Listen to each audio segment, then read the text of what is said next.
மக்களே, தமிழ்நாடு அரசு போக்குவரத்து கழகத்தின் சார்பாக விடப்பட்டுள்ள எலெக்ஷன் எக்ஸ்பிரஸ் 2026இல் தமிழக வெற்றிக் கழகத்தின் தலைவர் விஜய் அவர்களை பற்றி எங்கே போனாலும் பேச்சியாம். ஆமாம், அதாவது இந்த மீடியாக்காரன் பூரா பேர் மைக்கை பிடிச்சி கிளவி கிளடாயும் எல்லாருக்கிட்டையும் பிடிச்சி கேட்குறாங்க, நீங்கள் யாருக்கு ஓட்டு போடுவீங்க, யாருக்கு ஓட்டு போடுவீங்கன்னு.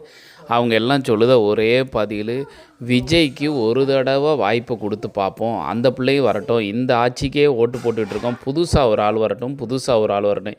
ஏன் கூறுகட்ட பய உள்ளேலோ, புதுசாக ஒரு ஆள் வரட்டும்னா சீமான் வந்தார்ல, சீமானுக்கு யாராவது நீங்கள் வாய்ப்பு கொடுத்தீங்களா? இதெல்லாம் தப்பு இல்லையா? ஒன்று, சீமானை விட்டுருங்க, அவரை நீங்கள் ஒழிச்சிட்டிங்க, சீமானை அதுலேயும் விட்டுருங்க. சீமான் போக எத்தனை பேர் புதுசாக வந்தாங்க. டாக்டர் ராமதாஸ் வந்தார், இப்போ இந்த ராமதாஸ் மகன் வர போகிறாரு, இனிமேலும் சீமான் இருப்பார், அவருக்கெலாம் நீங்கள் வாய்ப்பு கொடுக்கலையே, அப்போ ஏன் இவருக்கு விஜய்க்கு மட்டும் வாய்ப்பு கொடுக்கணுங்கீங்க? இதெல்லாம் எவ்வளோ பெரிய தப்பு தெரியுமா?